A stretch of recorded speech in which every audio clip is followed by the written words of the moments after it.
Hey guys, Brian Kirsanov with Zen here.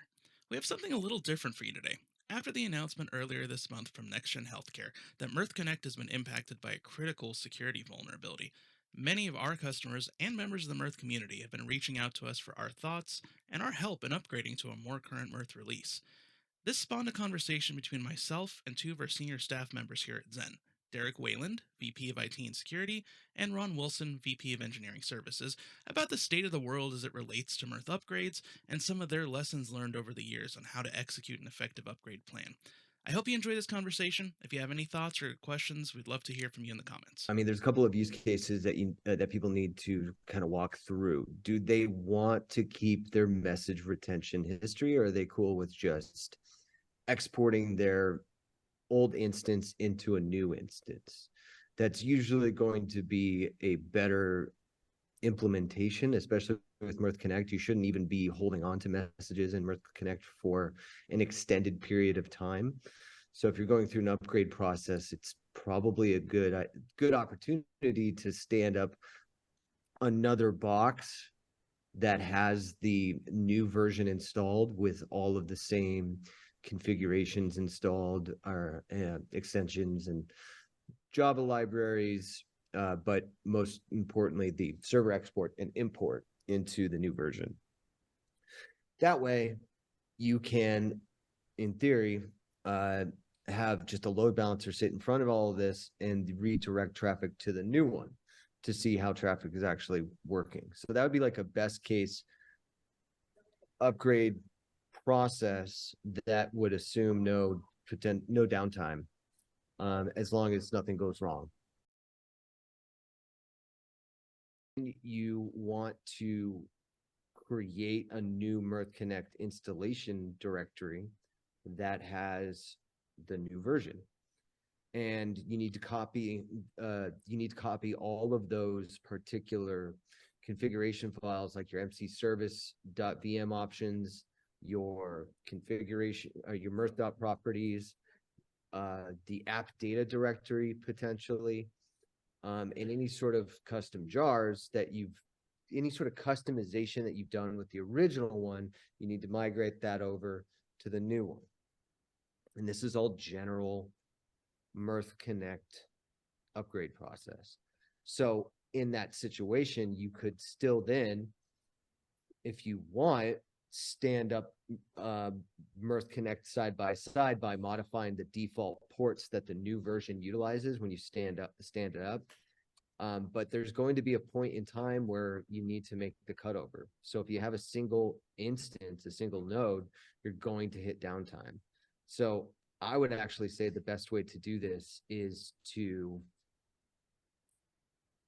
create the database, stand up a fresh new version instance so that it stands up the database, make sure that those ports for the administrative, and then that way so you would want to stand that up using custom administrator ports for the Mirth Connect launcher, just to initialize the database over there, reducing time. I don't know if that's the biggest deal in the world or not, but then you export out of your current infrastructure the server export. You do all of the customization into the new version, like I said before, and then you shut down the original. This is where the downtime starts. Shut down the original. Go start the new one, putting the ports back to what they were, so you can connect to it again, and then log in, and then you shove the server export in there. You launch all your channels, and then in theory that should all just work. In theory. And that would be the worst case scenario. You have a prod, you only have a prod environment, you have one instance, you have one database. So the best thing that you can do is avoid, what you're really trying to do with that approach is avoid the database from being upgraded, so that in case if you need to go roll back, You turn off the new one, you just launch the old one again. It's the old one is pointing to the old database, the new one is pointing to the new database. They can be in the same Postgres cluster instance, just a different database. And that allows you to immediately roll back. Well, not immediately. You encounter as much downtime as it would take to stop Mirth Connect and start back up again. But then you'd be back in the old state with no changes. Okay, so really, in your opinion, then best practices are you never just do an in-place upgrade. It's you don't ever do an upgrade. You just net new install, migrate, shut down, turn on. I mean, I have a really hard time advocating any sort of on top of upgrade. In my experience with working with the Mirth Connect application folder and how it works with the database, it gives you no benefit to do it that way because you're going to hit downtime anyway. So do all of the legwork ahead of time, get your environment stood up. You can't deploy all the channels and the server export to that new instance until the old one is shut down because the ports are all consumed. So that's why when I said export it out, then shut it down, log into the new one, that's why I said it like that, is so that there's no port conflicts. But from you could do the import from a steps perspective. You could do the import, but when you shut it down, it's going to come back online, and that's going to create a conflict if you don't shut down the old one, right? Yeah. So, because when you do the restart, right, it'll auto deploy. It won't auto deploy on import, right? Okay. So you depending on the server configuration too. Actually, now that I'm thinking about that, but yeah, you're right. Sorry, Ron. So, at least that way, they know that they have to take the old one off. They have to update the VM options to get the connecting ports reconfigured. But when they start that, it's going to come online, and it should start the process at that point. And they really, the only other way to do it is very painful, and that's to migrate a channel set at a time. And I don't know that we really want to get into that, right? Meaning you're going to take a client input off old system, put it on new system, take it offline and old, have it online and new, and monitor. It's a huge pain in the neck. So I think this is the right approach, but I think the import could be done before shutting down the new to shut down the old, right? Yeah, it could. I think the reason why, and it's just an order of operations thing. Ron is completely 100% accurate. There's an option that pops up when you go to import server config, and in one of those default checked options is to deploy channels. So the reason why I just said why I went with my way is that if you import it, then you just click, don't have any checkboxes to worry about that. But even then, if you were to go deploy and say deploy all the channels, they would all get deployed and they would all fail to start anyway because there's support. But who knows if that's only in their TCP listeners and their HTTP listeners and whatever. If it's a polar, a file reader, a channel reader, it's going to connect. Yeah, it's going to connect and fire off. Yeah. So that's and now you got data split between the two. Yeah, that is a risk.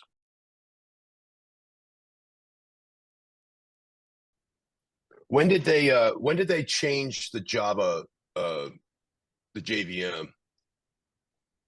Like 8, it wasn't 11, 8 and 11 still work. So I would say that 8 and 11,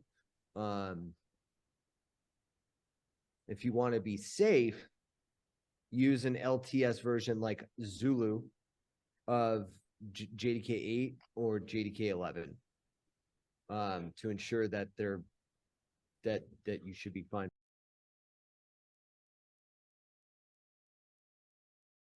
If there's any underlying code dependency library jars, like custom jars that people write and add to their Mirth installation, that could have we have no idea what kind of compatibility issues. So, that would be an asterisk associated to that is, do you have custom jars? Do you have third-party jars that you downloaded from the internet that you utilize? That you don't? All the more promoting the idea of standing up a different version on a different box with everything else the same. That would be my number one recommendation. Leave everything else the same, except for the Mirth application directory, and then also stand up a new database for it, a new database somewhere.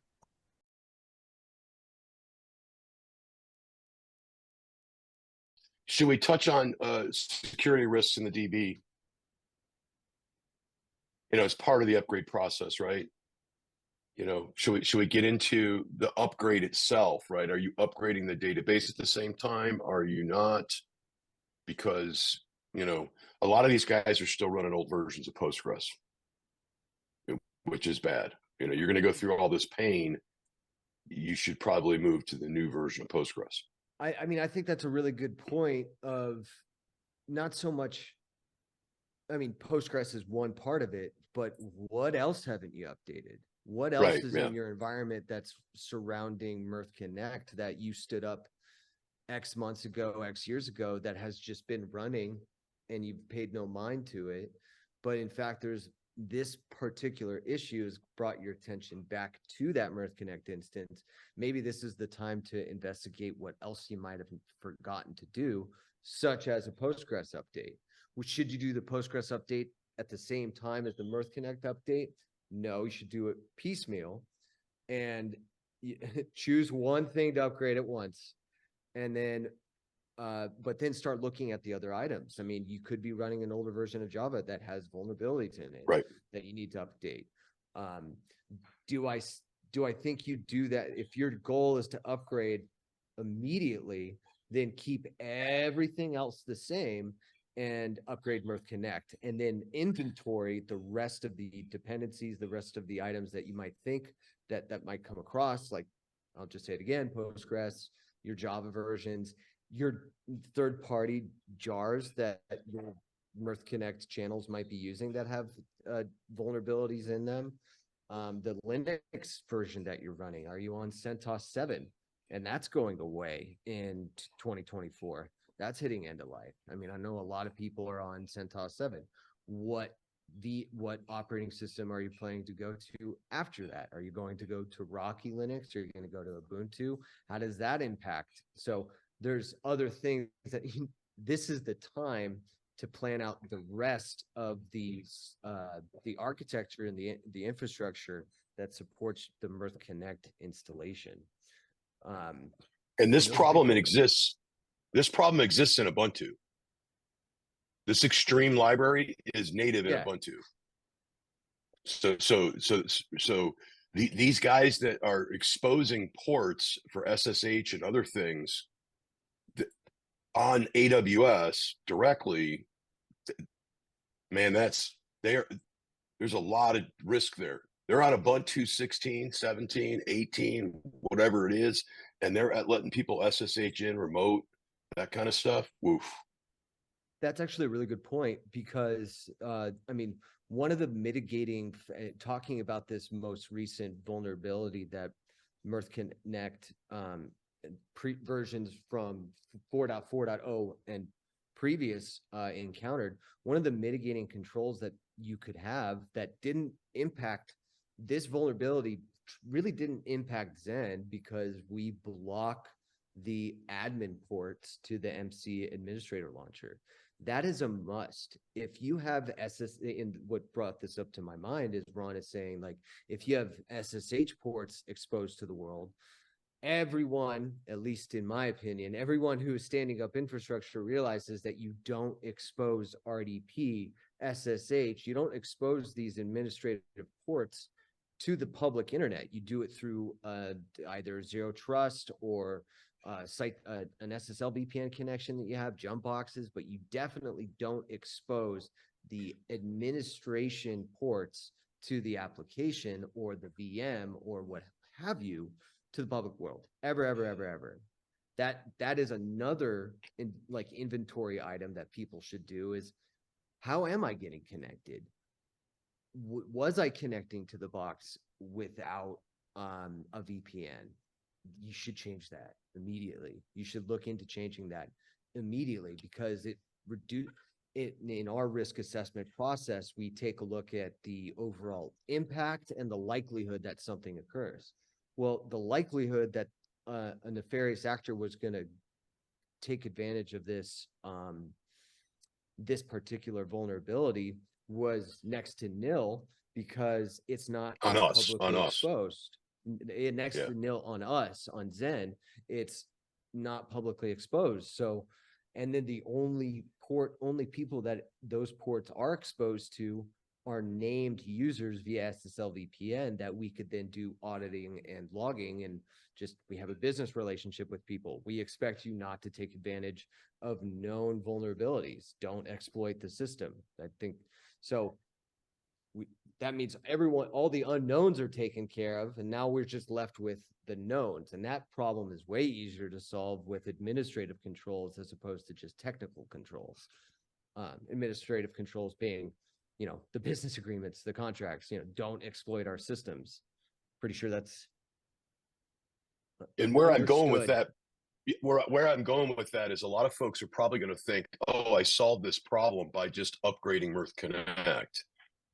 And they're not, because if, again, they're exposing SSH or these administrative ports, it's bad news. Okay. Unless they mitigate the whole stack. Right. So you're going to have a C level that they get hacked because SSH is open and somebody breaks through the wall, and then they're able to do, whatever. They don't get, they don't necessarily get pseudo access, let's say, but they're able to go use this vulnerability to top machine up and then eject, right? Then you're going to get a CEO that's going to go, I thought you did that upgrade. Well, we did, but it was from this other attack vector, or this other attack vector, because we didn't cover that stuff, because we didn't realize that this problem was inherent in Ubuntu also, right? What could also, and I've seen this frequently on systems that are not hosted in the on Mirth Connect instances that are not hosted in the Zen Gemini environment. They are frequently installed under the root account, and they run Mirth Connect under the root account for a VM. Now, that's another item that I thought would just be kind of understood. These types of applications, you don't give root access to. You don't run it as root, because if somebody now bypasses the way that this would actually impact somebody is, somebody gets command line access under the user that Mirth Connect is running as. If that's just the Mirth Connect user and it only has Mirth Connect, it's like, okay, they destroyed your Mirth Connect. They could cause a lot of other breaches. There's a lot of health data inside that Mirth Connect box, but it is still somewhat contained to that box. You give it root access, and I can't even begin to explain what other potential issues that could pop out of that, or exposure factors that you've just opened yourself up to without knowing in depth your infrastructure. So that is that's just another item that, while you're looking at upgrading Mirth Connect, you want to look at the distro, you want to look at your JDK, you want to look at your Postgres, you want to look at the user that Mirth Connect is running under. And if Mirth Connect is running under a user that is root or misconfigured, that's a problem that needs to be fixed up. So this is the opportunity to do house cleaning across your instance, across your Mirth Connect instances. And I hope that you have a configuration management tool or a good container orchestrator that can handle this. Otherwise, it's going to be quite a pain in the butt. And you're just continuing to open yourself up to potential future risks. What other zero-day vulnerabilities exist in Mirth Connect that we don't know about? That's the real question that everyone should be asking themselves. They said 4.4.0 previous. That's a lot of versions. So protect yourself from future issues.